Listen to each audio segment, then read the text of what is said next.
Olá pessoal, tudo bem?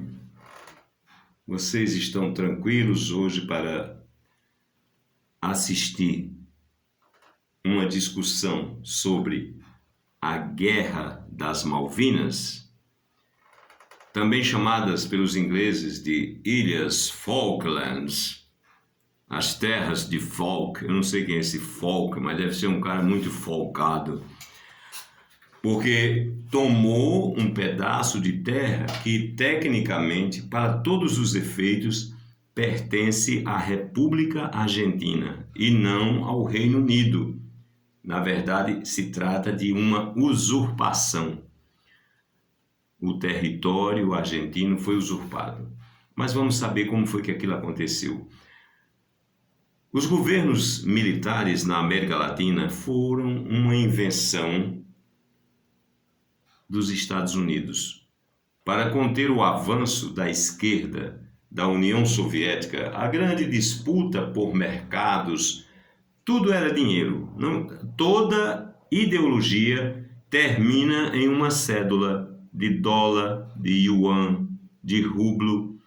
Tudo é dinheiro. É o dinheiro que movimenta o mundo. Mas para o cara não usar o dinheiro, sempre usa um biombo que é a ideologia. A ideologia é um biombo sob o qual se escondem os interesses financeiros dos países do mundo e dos banqueiros do mundo. Então vejam só, sob o pretexto de que era necessário interromper o avanço da influência soviética na América Latina, cuja ponta de lança era Cuba e aquele bandido desgraçado Fidel Castro, um assassino, os Estados Unidos então articularam o surgimento de governos militares no Brasil, Argentina, Uruguai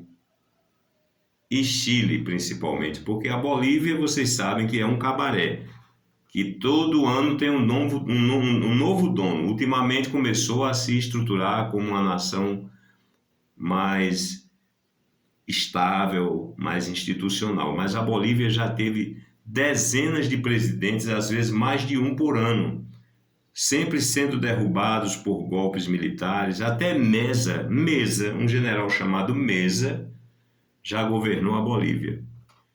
Falta só uma cadeira. Então, qual o contexto da Guerra das Malvinas?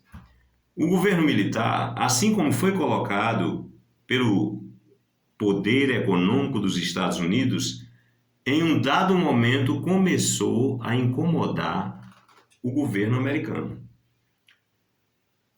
Não esqueça que um certo arcebispo do Brasil, Dom Paulo Evaristo Arnes, recebeu bilhões da CIA para ajudar a derrubar o governo militar.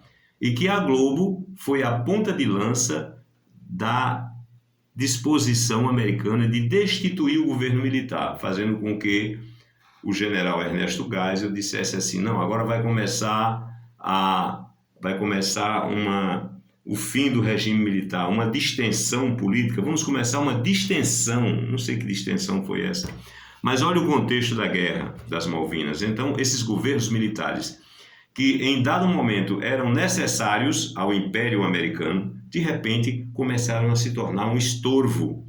O Brasil, por exemplo, desenvolveu uma excelente indústria bélica e aquilo era uma concorrência com os produtos americanos, vendendo tanques para o Iraque, lançadores de mísseis Astros para o Iraque e para várias nações do Oriente Médio, até porque precisava vender para comprar petróleo, que o Brasil não era autossuficiente em petróleo.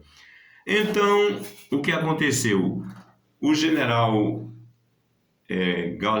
Leopoldo Galtieri era o último bastião da ditadura argentina, do regime militar argentino. Não era uma ditadura, nunca foi ditadura, era um regime militar. Ditadura era e sempre foi União Soviética, Cuba, Coreia do Norte e China. Sim, uma ditadura sem liberdade de expressão, fuzilando gente no meio da rua. Então veja só, o general Galtieri, o general Leopoldo Galtieri, estava a ponto de cair. Não tinha mais apoio de ninguém. As forças empresariais, a sociedade argentina já tinha sido totalmente convertida para a doutrinação americana de derrubar o regime militar.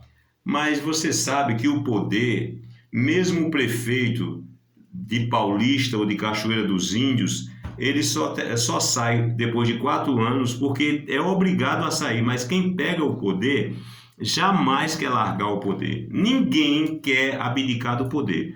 E os generais não queriam abdicar do poder. Então, o presidente argentino pensou assim: rapaz, quer saber de uma coisa? Eu consigo me sustentar no poder se eu conseguir tomar as Ilhas Malvinas, e agora vamos a começar uma guerra contra a Inglaterra para tomar as Malvinas. E entre uma dose de vinho e outra, ele organizou o Estado-Maior do Exército, porque os militares são uma estrutura que não para nunca. Os militares estão sempre organizando os jogos de guerra.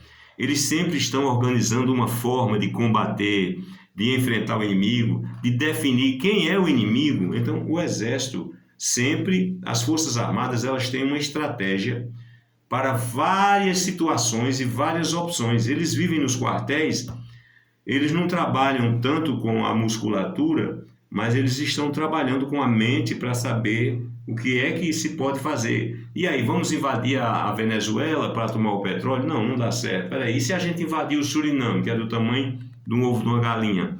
É pequeno para tomar o petróleo? Não, mas aí a Holanda vai reagir, a OTAN vai reagir. Então eles ficam fazendo aquele estudo, sabe? Aquela análise. Aquela análise é permanente. Os militares são altamente qualificados para este assunto. Eles vão fazer aquela simulação. Se o presidente, se as forças políticas disserem vamos, pega a onça, os militares vão lá pegar no rabo da onça. Esse é o papel dos militares. Então, o general reuniu o Estado-Maior, isso tudo secretamente, mas sempre tem alguém infiltrado ali para mandar as informações para a Inglaterra, para a CIA, para o Mossad, para todo mundo. Então disseram assim: tudo bem, vamos invadir as Ilhas Malvinas, e prepararam uma invasão, e realmente foi um sucesso completo no início.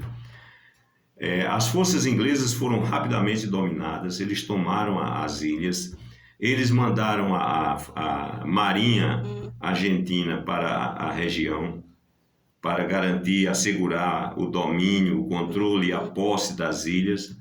Mas quando a marinha inglesa começou a mandar suas forças, então eles não tiveram muitas chances. Um dos maiores navios, o General Belgrano, ele foi afundado. Então a marinha argentina ficou desfalcada. Mas aí aconteceu um fenômeno incrível. A Argentina tinha comprado mísseis Exocet da França, e por eles serem da OTAN, de um país da OTAN, olha que sacanagem, os mísseis não disparavam contra os navios da frota inglesa, porque a Inglaterra também pertence à OTAN. Mas eles conseguiram hackear os mísseis e conseguiram disparar os mísseis, e também eles afundaram navios ingleses. Eles danificaram navios ingleses, eles fizeram um estrago grande. E eles tinham um aviãozinho por nome de Pucará, parecido com o Tucano da Embraer, o Super Tucano, e esse avião decolava do litoral da Argentina e saía colado na água do mar para não ser captado pelos radares, e eles conseguiram atacar as forças da Inglaterra. Mas quando os soldados ingleses, muito mais equipados, melhor treinados, com equipamentos que suportavam a temperatura gelada daquela região, começaram a chegar nas ilhas, eles os argentinos foram rapidamente derrotados, porque os argentinos não tinham suprimentos, não tinham munição, não tinham bons armamentos, e realmente foi um massacre. Olha só, no caso do afundamento do navio, os marinheiros que conseguiram subir aos botes tiveram que ficar colados uns nos outros para não morrer de frio. Eles não dispunham de condições apropriadas, de roupas apropriadas para suportar aquele frio. Então, esse momento, essa explicação é uma homenagem a todos os nossos irmãos argentinos que deram suas vidas para combater aqueles ingleses miseráveis que retomaram as Ilhas Malvinas. E eu peço a você que dê uma lida e veja alguns vídeos sobre essa história de heroísmo dos nossos irmãos argentinos combatendo uma guerra que, na verdade, não tinha muito a ver com a reconquista, com a retomada das Ilhas Malvinas, e sim da manutenção do governo militar da Argentina. Se tivesse sido uma vitória, provavelmente o governo militar teria revigorado suas forças. E quem sabe, poderia até dizer não ao tio Sam, porque é muito complicado dizer não ao tio Sam. Geralmente quem diz não leva uma cacetada, e ninguém quer levar cacetada. Eu sou o professor Almeida. Esse é um canal para você discutir a história de uma maneira viva, eficiente, sem ser enganado nem manipulado. E se por acaso você sentir que aqui tem alguma mentira, comente, participe. Se eu não estiver falando a verdade, você pode dizer, vai mentir para lá, velho sem vergonha, que eu vou achar aquilo muito bom, vou concordar com você.